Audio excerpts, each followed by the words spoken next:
ৰাজনৈতিক ব্যৱস্থাটো সাধাৰণতে দুই ধৰণৰ এটা হ'ল ডেমক্ৰেসি আনটো হ'ল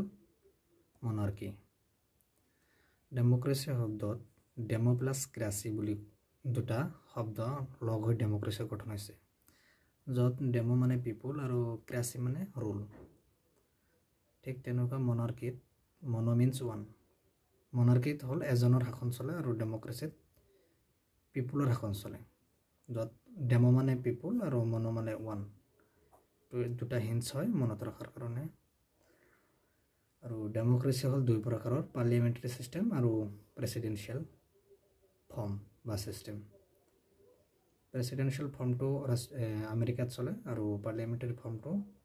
ইণ্ডিয়াত চলে